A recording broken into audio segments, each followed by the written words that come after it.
Good morning. I'm Lynn with Midlife No Crisis, and it's time for a July garden tour. It has been extremely hot in South Carolina, and so you're going to see some painful things in the garden, but you're going to see some good things too.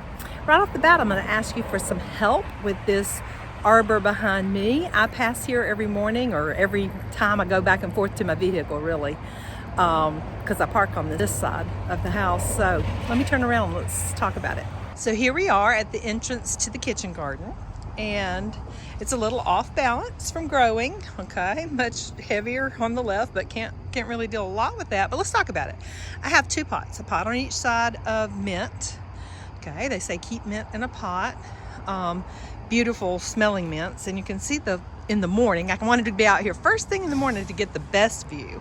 I've got the Mexican petunias here that are blooming in purple. They bloom open new every morning, stay open most of the day unless it gets overcast, but as long as there's sun, they're open and they are absolutely beautiful. I have those planted in the ground, which many people in this area will say is a no-no because they spread, but I'm not worried about that. I need lots of places that I want this type of height and color, so I'll just pull up whatever if it gets too big, I'll pull it up and move it other places. And then behind it, I have a Easter rose in yellow right here. I'll get a little closer so you can see the Easter rose. They are absolutely beautiful. And they were here years and years ago before I even had a garden. And I actually dug them all up, I thought, and moved them to the back of my house. But this little one has sprung up. It's actually on the other side of the fence, so that'll give it some support as it grows. And it will grow tall and get some height here on the end eventually, and have a longer blooming period. I don't think the Mexican petunia started blooming until about June. The Easter rose starts blooming at Easter, and it is still blooming. The one in the back is huge and much taller than the trellis that it's beside in the back.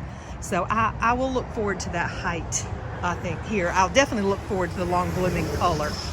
And then I know that people say don't do morning glory, but I absolutely love this color. It was wild in another part of my yard, and I dug it up and brought it up here last year, maybe year before last, when I very first, spring before last was my first gardening season in this garden. So in any event, I loved it. Now, it's blooming later than I thought. It just got started really in June, and it just now is getting to a load or a heaviness that I like, a thickness there. But look how durable it is. I have to have a sign that says beware of no dog, because our dog is not nice. And so this means beware. We love you with the heart of the morning glory and the beautiful purple color, but our dog will bite you, so don't open this gate without us. But look how it just comes up off the ground and grows on the gate. We go and come through the gate all the time, but it has adjusted, and so I just love it. I can't give it up. And I've got a couple of beautiful smelling mints. This is an orange mint on the right side here, and this is a strawberry mint on the left side. And again, wish y'all had smell-o-vision, because it is yummy, yummy, yummy. Okay? But still, it just got started blooming. What could I have to balance out the right side? I did plant some red scarlet runner beans on the right side, but operator error. You knew that was going to happen. I seeded them into these concrete blocks and then didn't water them as much as I should, because feels like 100 for forever here, at least 3 weeks. But nonetheless, they have mostly died out, and never really had but just a couple of blooms on them. So I need to do some better care, but I also need something that's going to balance it out. And I could plant inside the bed here and maybe get a larger dirt mass and do better. So give me some ideas. What would you do? One more thing to point out, it's not really pretty right now, but see how the canna, I'd love to say I planned that, but this is along the house here is where I just throw things that people give me or whatever, and I haven't decided where I'm going to put them yet. So that was a happy accident. I will leave that yellow canna there because that height blocks the view of the ugly bed that I keep behind it, and I intend to keep this an ugly bed because I love having a little I call it a hospital bed, to toss things until I decide where I want them in my garden, and we'll talk about that. So give me some comments below. Let me know what I could do from the outside looking in, where people drive in our driveway. When people come down our driveway, this is what they see. Should have closed the gate. But nonetheless, good morning, Max. Maxie here is my daughter's cat. She lives next door, but he comes to visit. Hi, Maxie Max. Welcome to the garden this morning. He definitely will not be walking with me. He is an elderly cat. She adopted him, I think, when he was about 11. His owner had passed away. But help me with my beautification project in here. So let's just run around and see how things are going. We do have a drip system in this garden area, and so things have survived pretty well. See, these are Mexican sunflowers. They would have been a lot bigger, I think. I started them in jugs after the time of winter sowing, so I won't call that winter sowing, but nonetheless, I stunted them and left them in the jug longer than I should, I'm sure, and so that's why they are behind. But I believe they're going to catch up, and I hope that they will reseed. Here is some dark opal basil. Is it not beautiful? I've got one that's trying to go to seed here. I'm going to go ahead and pinch off that top for now. I will let some go to seed, hoping that it will reseed itself. But if I pinch off the top, oh my gosh, it smells so good to just do that. Pinch off the top, it will maintain the flavor for a longer period of time. Okay. Here I have pineapple sage. It has more of a lower growing nature than I thought. I thought it was going to go straight up, but you can see that it grew out a little and therefore has overshadowed the peppers I have down here. I have 2 cayenne peppers. They are putting on peppers, but they're definitely overpowered by the pineapple sage. Okay. And I do have some small tomato plants that I was trying to get going on this end to get up on the fence line here. And they're slow as well. I don't know if it was all the water in the spring or what. Ginger is doing beautifully. Turmeric is doing fantastically. Our 4 o'clocks are now well above the fence, and it's a little too early for them to be completely open, but you can imagine in the afternoons after 4 o'clock, hence the name, they are absolutely gorgeous here, and I love it at the front.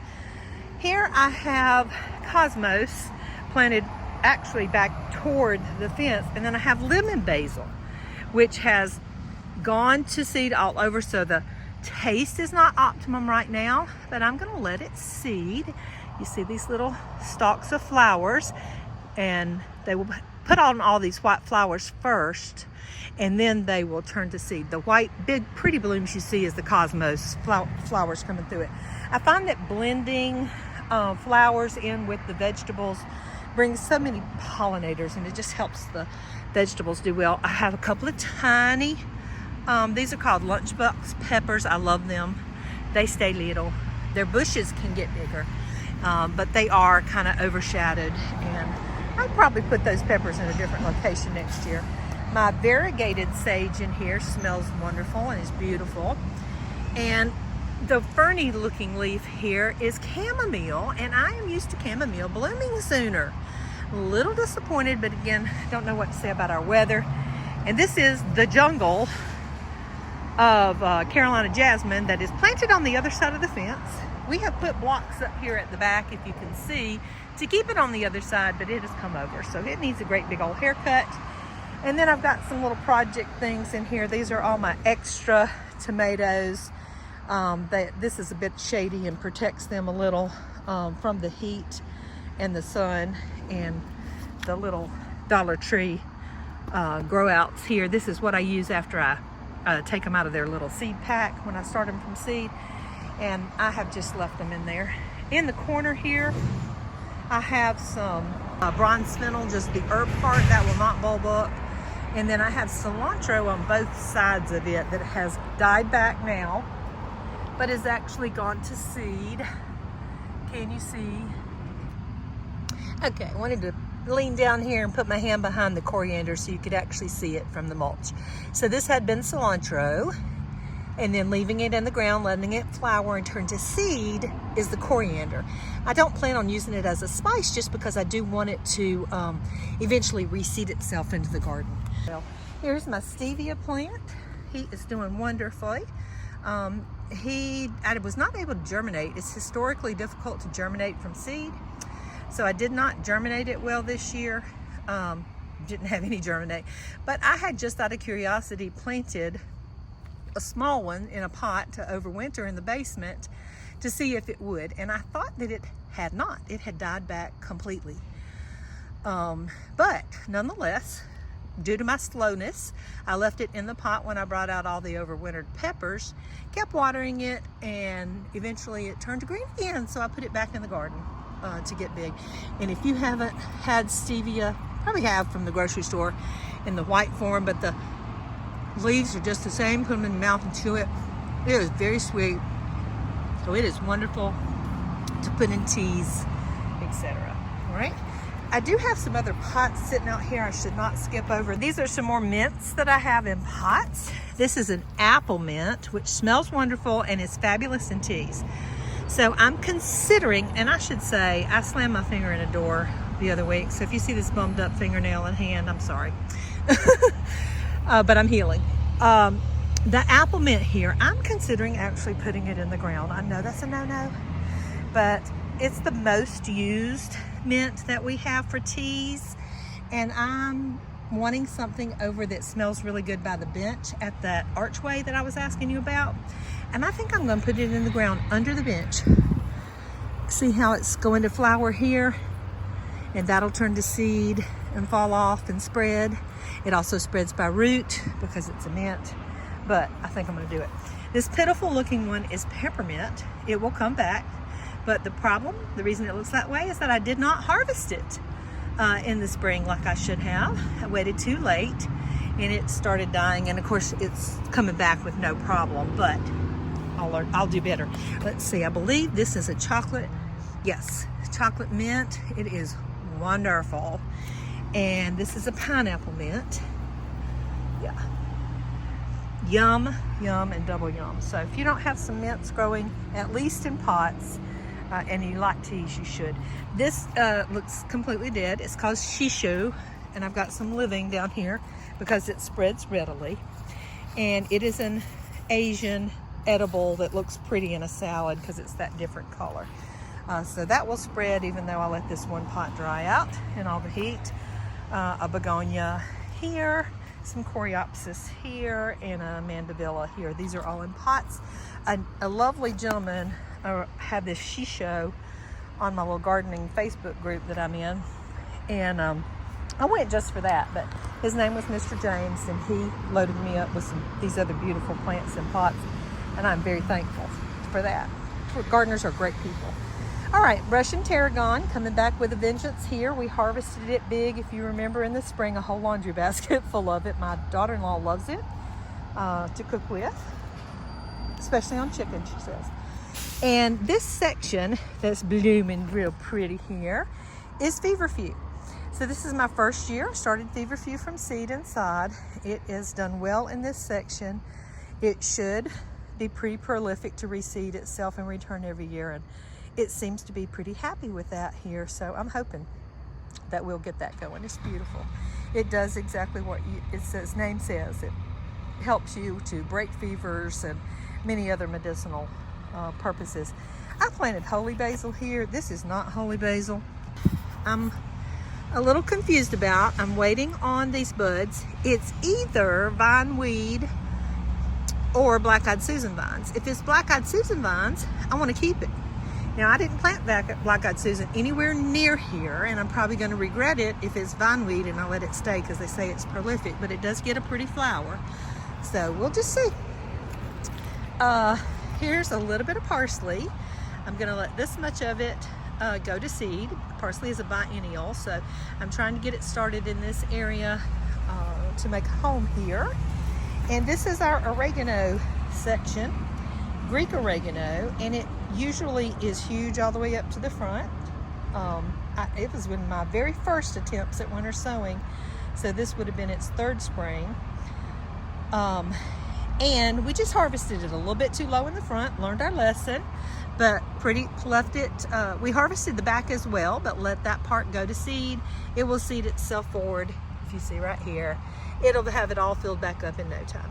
I'm leaving this little Althea baby. Can't really, you're not gonna get a good look unless I turn around because the sun is from the east is coming up over here. But this is all Althea.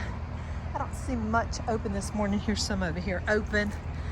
Some people call it Rose of Sharon. Again, I'm facing the sun, so you're not gonna see those blooms very well on the camera this morning, but I have white, pink, and purple in here, and I meant them to be a fence line to block the view of my next door neighbor. And then my next door neighbor became my daughter, so I don't try to block it anymore.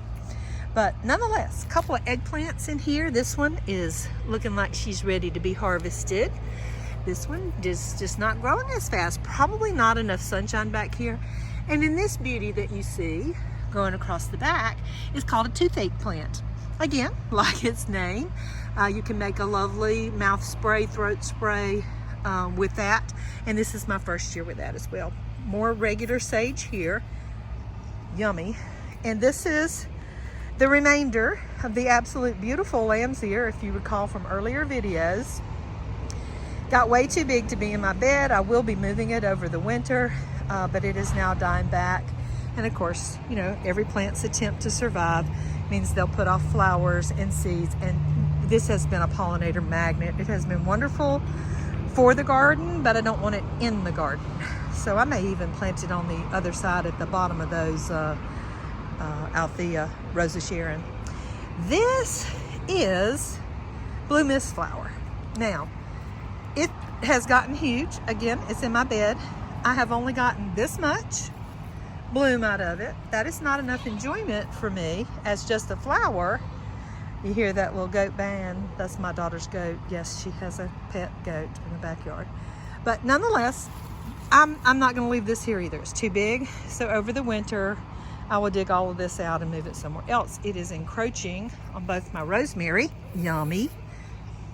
Yummy. Rosemary is year-round here, by the way. Neighbors, friends, put you some rosemary. I'm going to put some by my front porch where I enter and exit the most because they say it's good for memory, and Lord knows I need that. But also, I have lavender planted in all these concrete blocks across here, and the blue mist flower is just pushing her over. So I would rather have lavender or anything else and move that. Okay, I do have one little Althea that I'm letting coming up here. So there's just a beautiful little whitish bloom. Has a little more pink to it, but I have the solid pink, solid purple, solid white, and then evidently this little mix here. In the back, while I'm showing my ugly, this will be my future in-ground garden back here. So we're doing kind of hugelculture style, hoping that by next year we'll be growing in-ground across the back here. This is the back view of the arbor here in the kitchen garden. I love these mineral tubs that I bought off Marketplace a while ago. I turn them upside down and use them as benches, or I turn them right side up and use them in the garden when I'm weeding or whatever. All right, so I do have some more lavender, thank goodness, in the blocks on the end of this bed. This is Munstead lavender. And the irises that are in the ground around the edge, of course, were beautiful in the spring and have died back now. The ones along this side were those, I don't know if you remember, they were like a velvety purple, absolutely beautiful. And likewise on this edge, on the outside of the garden. Inside the blocks, I've been filling those with mulch. This would be our third season. Haven't needed to really use them because I've got plenty of gardening space. So they deteriorate so much that I'm probably this year going to fill them with compost and actually start growing in them. Volunteer tomatoes, which I have been harvesting tons of, and that size I believe would be Matt's wild cherry. Beans on this side, hard to see. Let me go on the inside, I think you'll get a better view. In the bed here, I just have some mustard going to seed. This has died back, and I desperately need to come out here and harvest it, or this whole bed will be full of mustard in the spring. Here is where you can actually see some carrots coming up. but this will be my root bed. I believe this was a mislabeled seed packet in here. Let me get in here to this and show you. I'm trying to start ground cherries this year. And this said, with the cup around it, that this was a pineapple ground cherry, but it has a little tomato looking fruit. That is not a ground cherry. Ground cherry, I'll show you, comes in a husk. I'll show you that in a minute because it's in a different bed. All right, some marigolds that I hope will do well and reseed. Again, I like flowers intermixed. On this side, we have of the bean trellis in here, we have some red noodle beans, and I have not seen many. Here you go, getting started here. I am way late, operator error again. I put them in the ground too late, okay? I also have some tomatoes planted on the other side that are now getting the morning sun, right? The sun rises in the east, which is over this way. That's why I can't get my camera too high up. The next trellis here has, look, that was a squash bug if you saw that. But these are asparagus beans. This is a huge one. And I just harvested yesterday. So if I try to back it up, I see they're long. They're very long. There is an asparagus bean. And so I'll get out here today and harvest some more of these babies fresh, so they won't be quite that big and hopefully not too tough. But when you can see the bean like that, I mean, I feel like these must have been here yesterday, but I sure didn't harvest them. A little smaller pencil size like that might be better on the toughness. And this bean has not done as well. This is Kentucky Wonder pole beans, and I see that it has some life. See those little eggs? That is a no-no. So I always pull those off. That would be probably squash bug eggs. Eggs that grow into things that eat your plants. So that's a no-no.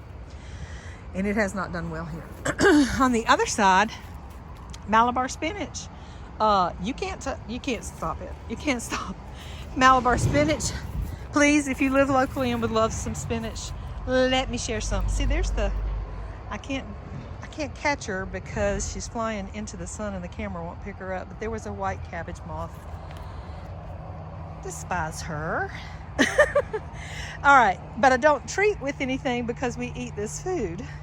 All right, so here is Malabar spinach. I stuck some in the ground on this side. I have a full trellis of it on the other side of the house, and I'm probably never going to eat this much spinach, but it is a summertime spinach. It is wonderful. It is a little thicker leaved than your regular winter spinach, but if you cook it, it's exactly the same consistency and taste. And yes, I have gotten used to the thicker leaf, and these make, let's see, the one on the other side of the house has some much bigger because it's been there longer, but it has leaves, especially at the bottom, that are big enough to use for wraps. So I love it that way, fresh, and of course we freeze as much as we can. Here we have what's called yard-long beans. So similar to the asparagus beans, these get very long. I likewise harvested yesterday and need to be out here this morning getting some more. We have been battling a groundhog who has come in and eaten this eggplant. Oh, and this eggplant, how nice of him. And I'm dealing with him. And these are my Egyptian walking onions that have died back. And I am going to get out here. Looked like today's going to be a harvest day, doesn't it? To get these pulled up because I don't want them to just rot in the ground. I'd like to divide them out.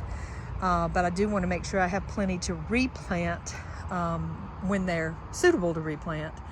And keep this bed going with plenty of onions because that's a staple. You got to have that in the kitchen probably every day. All right, and moving on over, these are volunteer tomatoes. They look pitiful now, but they have given us literally baskets of Nat's Wild cherries.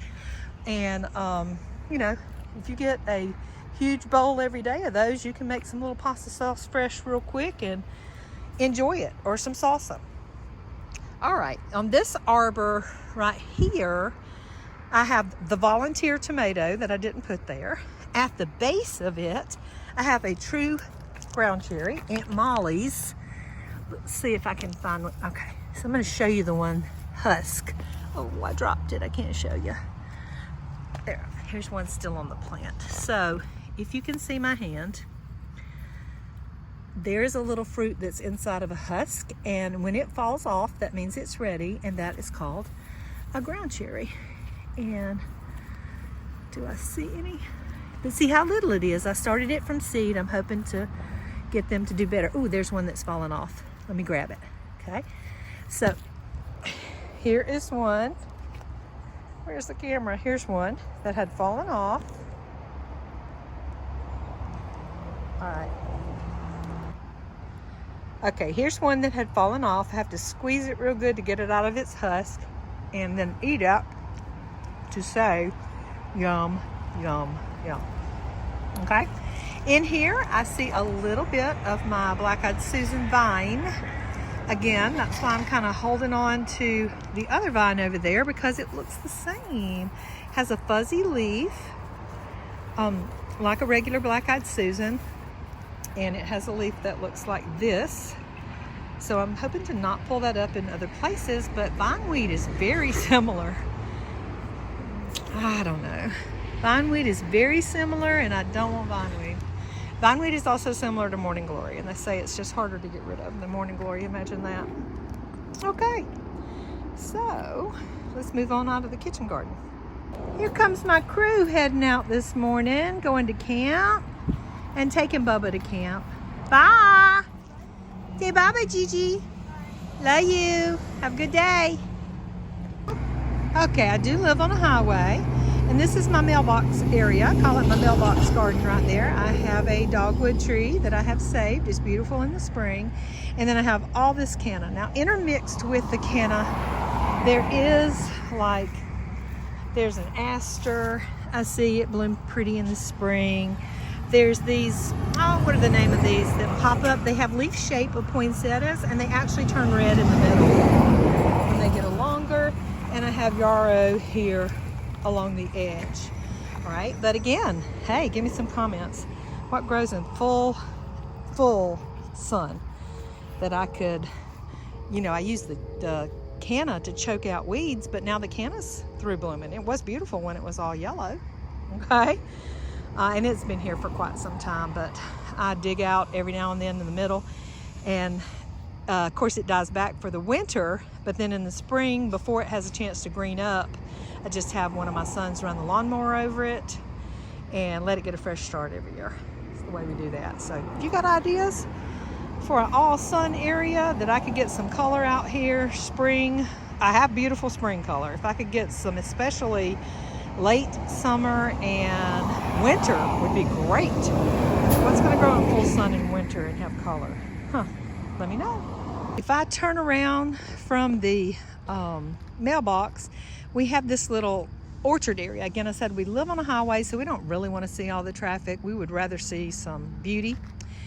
It doesn't look very beautiful from this side right now. Last year this time we had about 28 loads of mulch piled up here. Yes, it has all been moved out, spread out. But nonetheless, this is our orchard area, and you may see 1, 2, 3 apple trees up here. A nice patch of weeds that somebody needs to address, me. Blueberries, 1, 2, 3. More of the Mexican petunias in here. You see the purple down there. The reason you see some oddly placed azaleas is that this used to be fully wooded across the front, like the big oak trees here.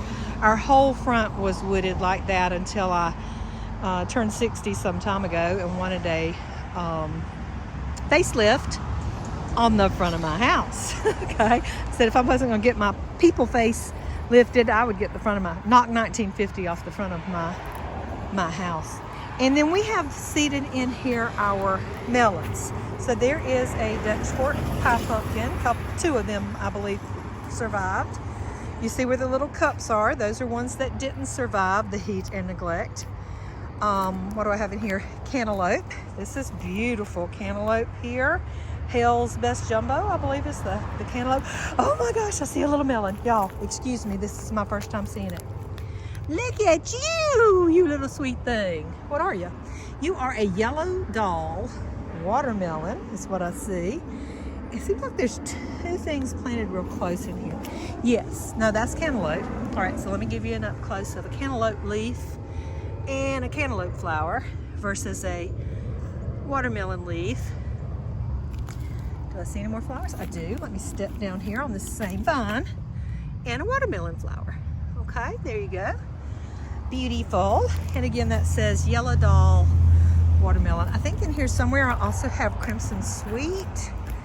Maybe here. Let's see. Well, yes, Crimson Sweet watermelon. So there's the Crimson Sweet leaf, and I believe Crimson Sweet watermelon flower. So this is recording for myself as much as you.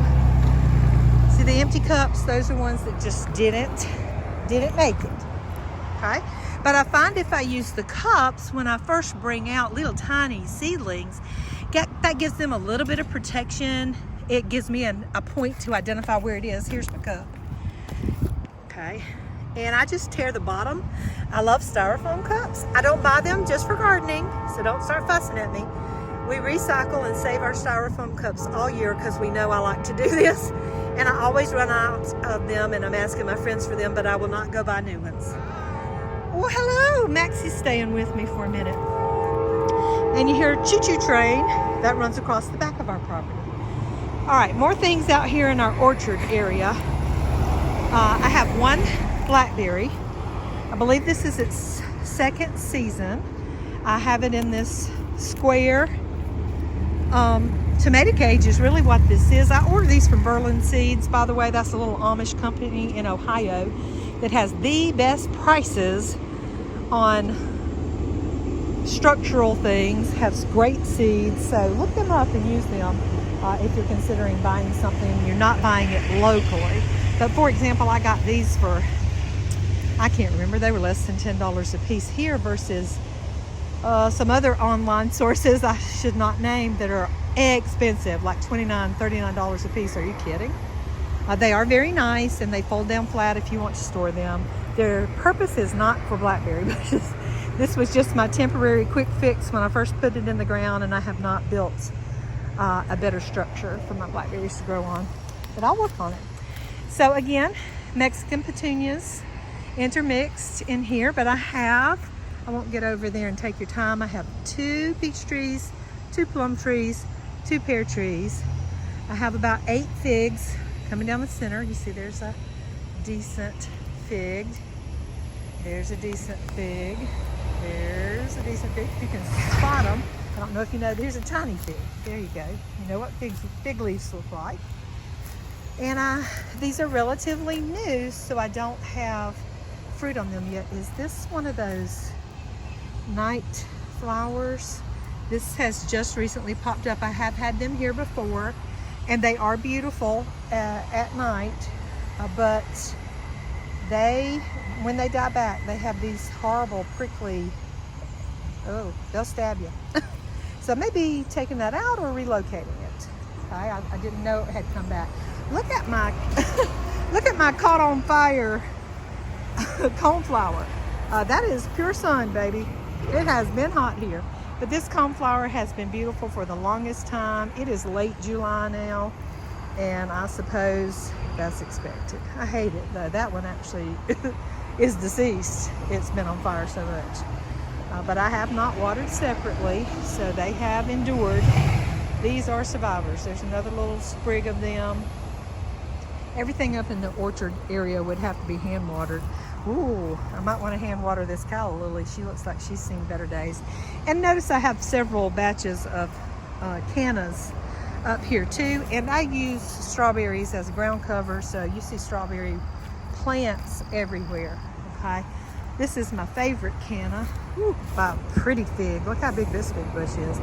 I don't think any of the ones up here have figs on them yet.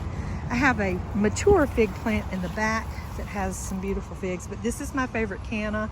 It's got those tiger stripes. I love it.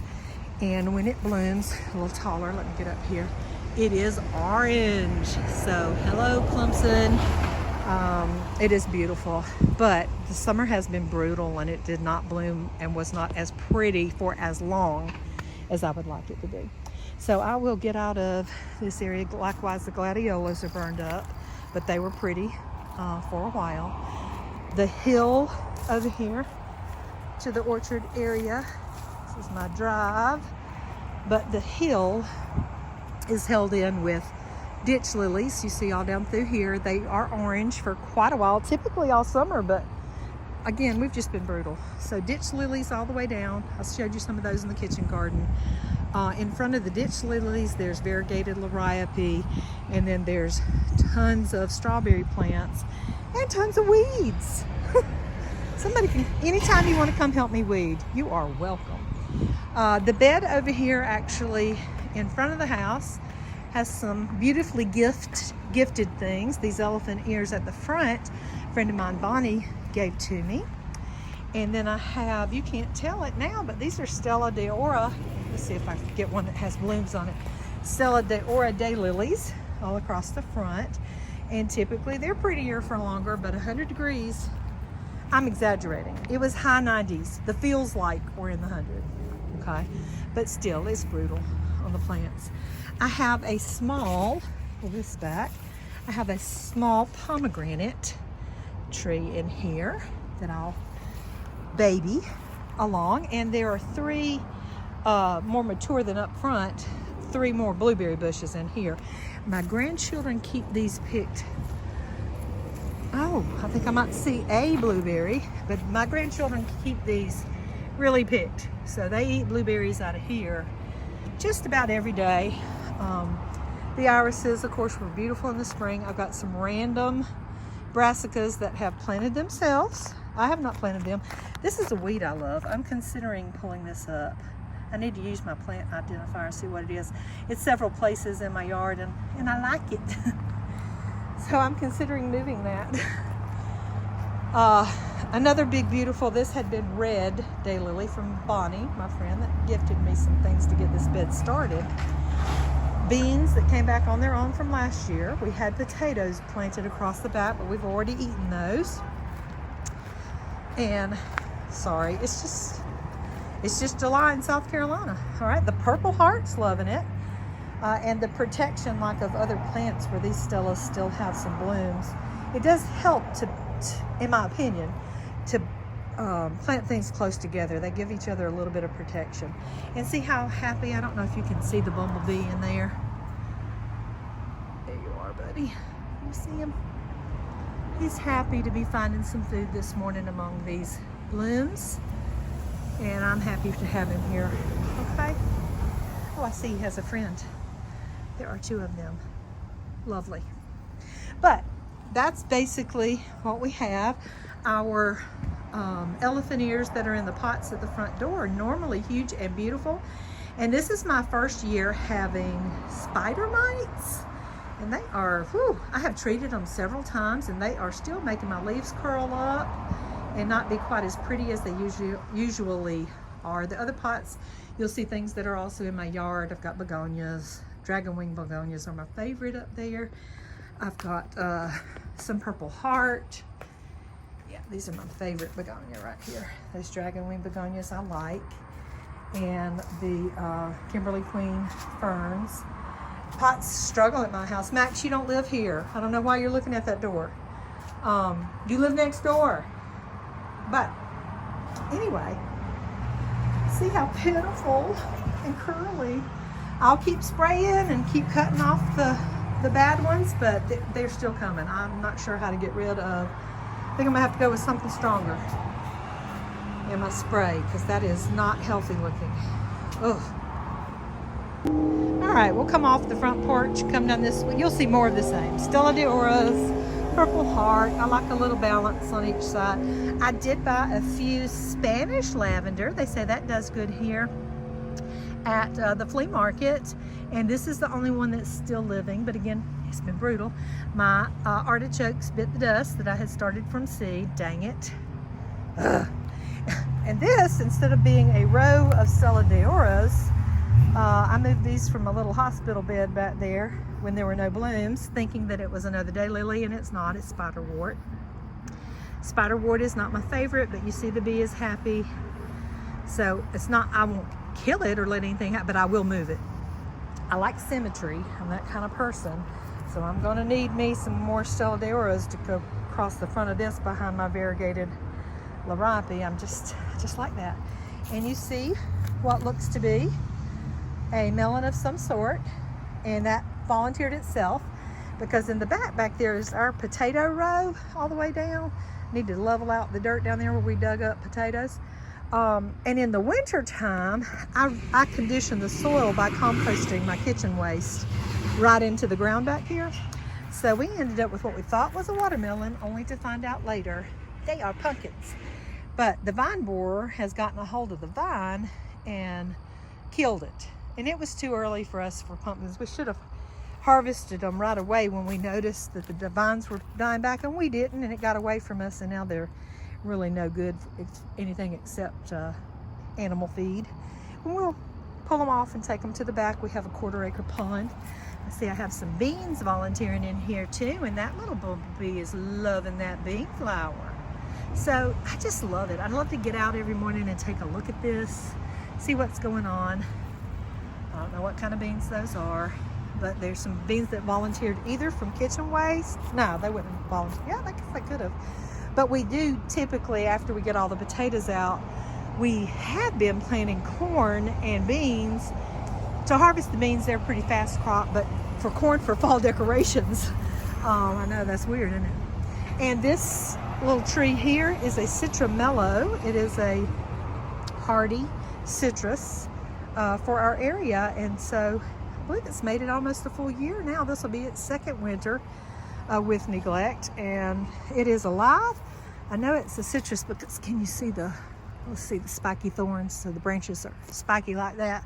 My grandchildren don't get around that one because it pokes them, and they do not realize that the next one down is another blueberry, Ochlockonee blueberry here.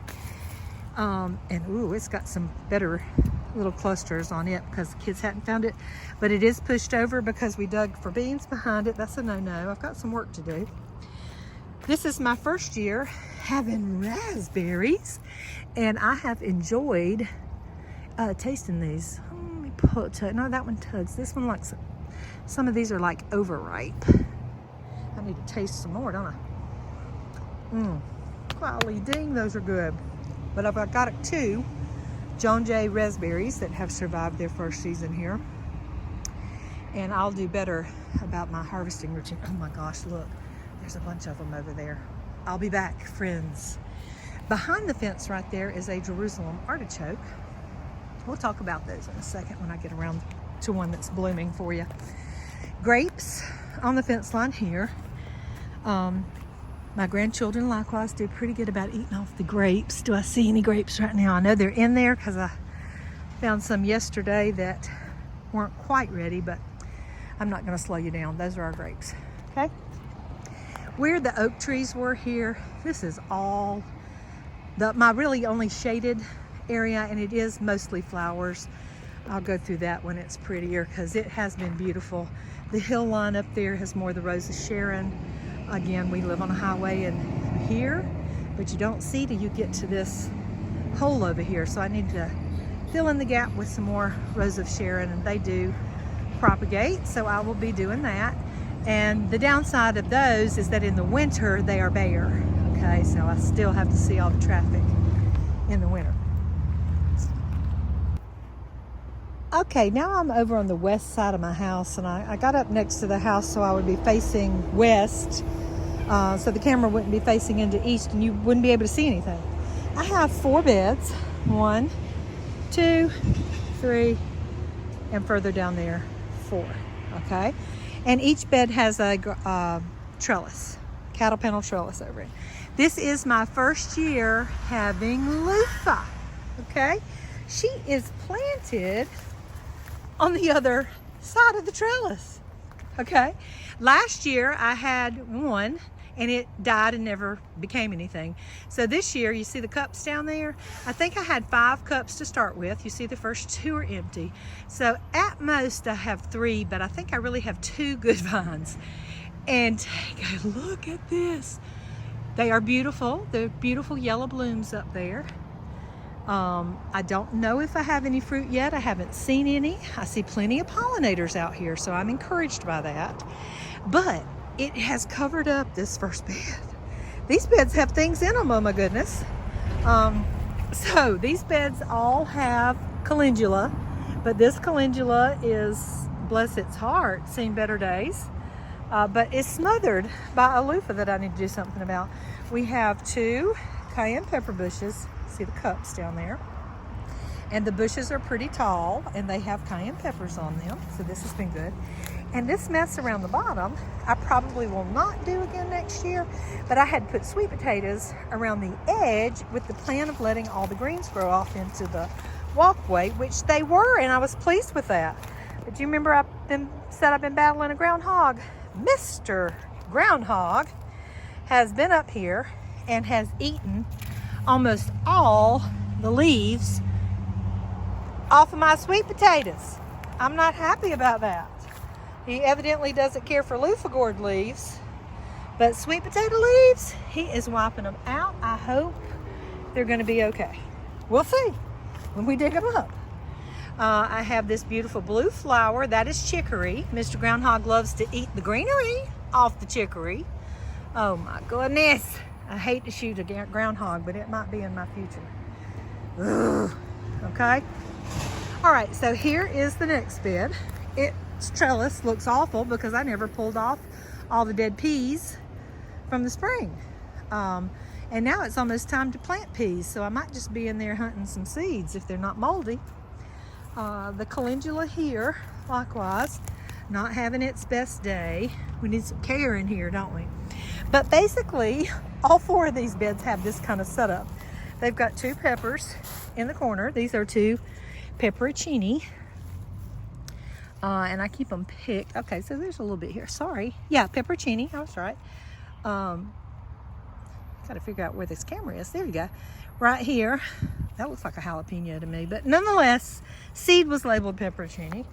And I have gotten some on the inside. I don't know what plants I've gotten them off of, though. A couple of Petite Blend. Those are the little lunchbox peppers. Oh, here's some lunchbox peppers. Ooh, look, they're orange. I love it. I need to harvest some of these. Those are my favorites. That's why you're going to see more. Here is where I told you I plant them out in the styrofoam cup and just pull off the bottom. Or I've pulled it off and just thrown it in here to remind myself to tell you guys. And then when I put them in the garden, as far as little pests, it gives them some temporary protection. See, I split them down the back in case, you know, they grow larger than that width of that cup that high up. The bottom's completely open to the bed, so they've got plenty of room once they go down, but I love doing that. And then my tomatoes here.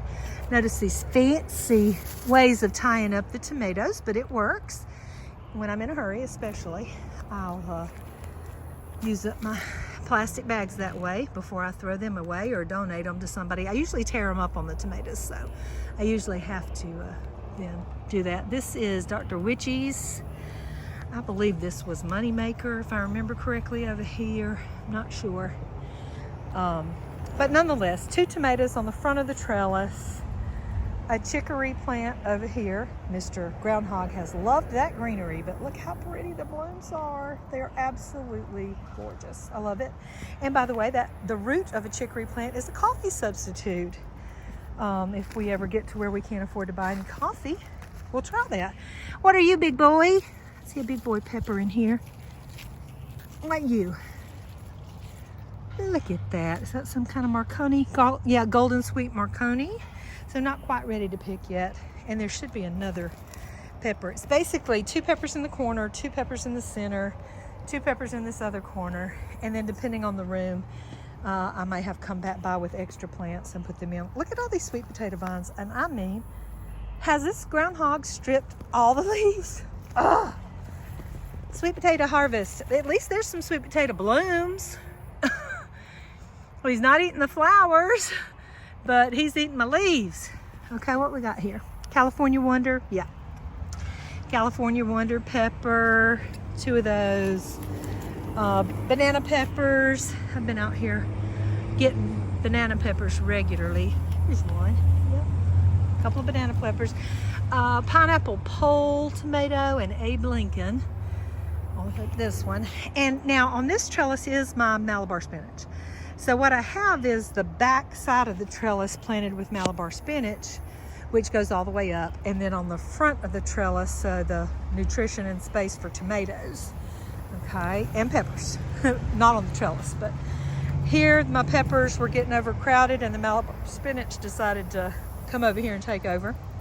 From this side, I've got a little watermelon coming over here to take over.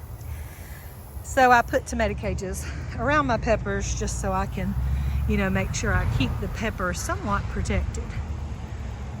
Unless groundhogs decide to like peppers and then I'm doomed. Here's the beautiful borage plant that returned from last year in the corner of the bed. I didn't realize borage got so big. There's another one over there. And I will be relocating those over the winter. The borage and the chicory, I think I'm going to end up putting in the grounds beside the beds so I can be a little more manageable in the bed.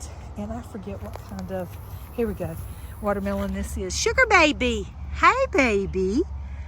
So there's a sugar baby watermelon. It's leaf.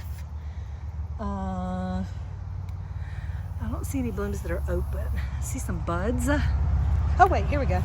And there is the flower and leaf for sugar baby. Again, I'd like to document this for myself, and I'll take some screenshots from the videos. Keep me a little file so I don't pull things up too quickly. All right, look, volunteer tomatoes, as in I did not plant you, but you are eating up my walkway. I have to walk around, okay? But I like you because I reach in there and pull out what I want. I trim off all the yellow and dying pieces. But the things that I planted myself, tomatoes, they might have tomatoes on them, but they're not ripe. This is Big Rainbow. What's big about you? Look at these volunteers behind you. I've been loving them and eating them, but the ones that I actually planted, this is Brandywine. No, they have not gotten big. Oh well. God, thank you for what I do have. All right, here is some lemon drop. You see lemon drop peppers in here, 2 of them. Here is shishito, that's the baby. Another shishito. A Jimmy Nardello, okay, that needs to be harvested some again. A shishito that something ate. I thought it was completely gone. Looks like it's trying to make a comeback. And 1 granville, nothing grand about that. Of course, the blue flower is the chicory. The bees are loving it this morning, and so is the groundhog. Ugh. You probably can't see much. I'm going down the hill. The camera would have to face east. I'm keeping it down a little, but this is just a full hill of flowers, and now that it's rained a bit, quite a few leaves. So I just have some canna that's still blooming, but there's black-eyed Susans. I don't know if you can see them up there. There's irises, there's daylilies, there's all kinds of stuff, right? At the pool end here, this is the first year for this little space.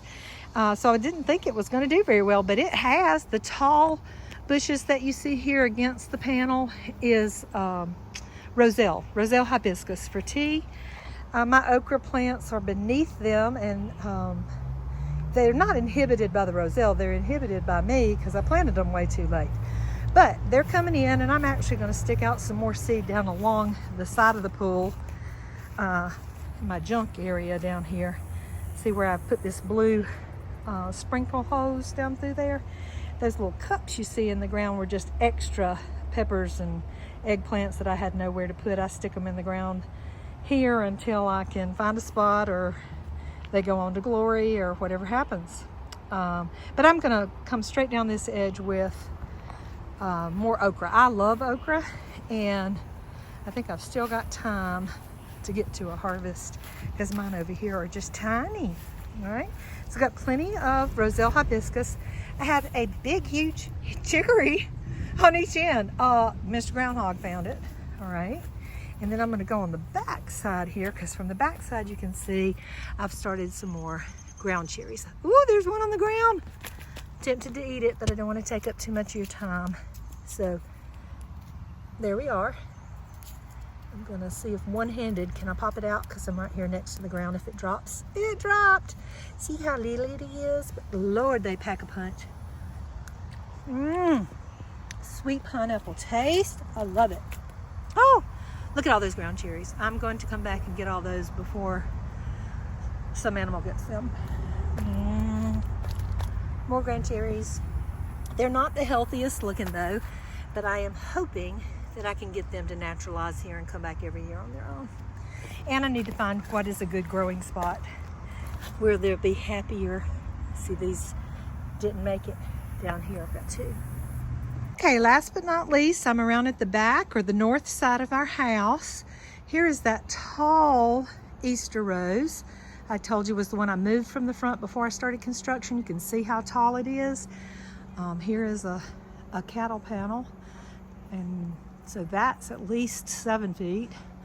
And then I don't know how much taller it is up to the banister, but she is healthy and just does her own thing. Now I won't let it get that big at the front, but I could. All right, north side of the house. We call this the elephant ear garden because you see all those elephant ears. Years ago, a friend of mine gave me elephant ears from her mother's house on Lake Greenwood, and I just stuck them in the ground here, and they love it. This is July, and they're normally a little bigger than this by now, but before a frost, they will be up to this second banister. Notice there's no gutter up there, so they get all the water off the back side of our roof, and they love it. So I have come to find that tropical plants do not necessarily need full sun. They get morning sun right now and then not much more at all because this is the north side and they're blocked by that house. But they get tons of water, right? So we initially put the fence up here. We said if we're going to have the garden space on the back, we'll just put it, you know, in front of the elephant ears. And we put the fence up here to protect the space from our dogs, and we just kind of lined it up with the pool deck down here as far as deciding how wide to make it. There was no real gardening sense here, just symmetry. I can't get away from liking symmetry. And the pool deck was already there, so we just put the fence right here. This year I wanted to start using a space outside of the fence, and then realized that 2 feet is about all where I can stand not on the garden dirt and still reach everything. Okay, so we're going with about 2 feet here. And so likewise, we needed to redesign on the inside and have about 2 feet from the fence to this little dugout walkway space that I've gotten here. So I've got one raised section, 2 feet on the outside of the fence, 2 feet on the inside of the fence, a walkway, and then the rest of it. Because in the summer, the elephant ears get so big, there's no need for me to try to get any closer to them. I will be tying them back eventually, but. So on the inside right now, I don't have a whole lot. I've got like some cool weather dill. Let me look over in here. Some volunteer tomatoes, some parsley I see. I've got some rosemary started in the corner, but I will be working on this as my winter space very soon. Lots of cucamelon vines here on the corner. I have not seen many cucamelon fruit. I don't know if I've actually seen any back here. I do have some at the front. I don't think I stopped and showed it to you. But a cucamelon is about a grape-sized fruit. Notice the leaves look like a cucumber. The outside of them are colored. I wish I could show you one. Like a watermelon. They're really cute. And you can eat them raw. My grandchildren just pick them off and eat them by the pockets full. We have a not happy tomato. I'm going to have to figure out what's happening here to Boxcar Willie, because he looks like he's going to go on to glory if I don't find out. There has been quite a bit of insect pressure back here, so ooh. And likewise with my spaghetti squash that was beautiful yesterday. So I'm going to be back here investigating. But I have various tomato varieties. Jubilee here. Again, fruit. I don't quickly see any fruit. I think she does have some fruit, but she's coming along. I see some flowers. I want to tickle the flowers so they will pollinate well if there's not enough wind to get into them. Here we have, who do we have? What do you say? Cherokee Purple. Would love to have some tomatoes, so come on, girl, because I am living off of volunteers. You look up here, you see volunteers. So all my little tomatoes, what is that? That's a butternut squash. I'm gonna have to come on pest hunting trips. This is an Armenian cucumber that the vine has just started doing really well. This is a money maker tomato. This is Paul Robeson. Look how tiny you are, Paul. I'm not impressed by you yet. But again, this is the first year in this soil, which is mostly mulch. That's going to be a huge issue. And I am living off of volunteer tomatoes that are nice and red here. So all down through here, I just have different varieties of tomatoes, cucumbers that have none survived except the Armenian yard-long cucumber. And then I have some tomatillos that on the outside don't look so good, but see, I have 3 inside. Those tomatillos are doing much better on the inside. Some sunflowers here and there that are not very big, but again, with all new soil, not very good. Look at my sweet potatoes that did have beautiful vines and flowers. Who do you think's been here? That would be Mr. Groundhog, and I'm gonna have to address him quickly. On this side, what do we have? We have a citronella plant, some sweet 100 tomatoes that have not gotten 100 yet, and a castor bean plant. Now it seems to be pretty happy out here, but a little bit of Malabar spinach just showed up on its own. I, in all fairness, did have Malabar spinach up this trail fence line going to the pool last year, and see how much bigger those leaves are? Because it's older, that's what I'm saying. I can use those on wraps, and I do enjoy it that way. So, one last thing. Let's go to Groundhog Heaven back here, because this is where I noticed him one morning. This is my most mature peach tree. See how it's kind of split right here? Now, my fault we did not prune it back this year, and we will get it pruned back, okay? But Mr. Groundhog was actually up in there bouncing, shaking off all the peaches, and notice I now have none. Like there were hundreds of peaches, and he has taken every one of them, he and his friends, I'm sure. Here is a smaller mulberry tree that we are going to try to prune and keep small for harvestable purposes, because the big huge tree over the top of the house back there, sorry to shoot in the sun, that's a huge mulberry tree, and that feeds plenty. So how about share with us? This is at our pond area, so in all fairness to the animals, Miss Helene has left her 3 huge giant trees down and pulled our fence down on this side. And so because we're not frequenting that area, I'm quite sure it's overcome with many critters that we haven't experienced in the past issues with. But we've got issues now. And this is my most mature fig bush back here. I believe it's a turkey fig, and it is loaded with different fruits, and I don't know if I have any hope of harvesting them ourselves, but we will do our best to try, okay? And now I think we are done. Okay, I am sweaty and a little rough for the walk, but thank you for coming along with me today. God bless you, and I wish you the best. Until next time, come back and give me some gardening hints. If you can say anything about things I could do differently or better here, I would greatly appreciate it. Thank you, and y'all have a great week. See you again. Bye.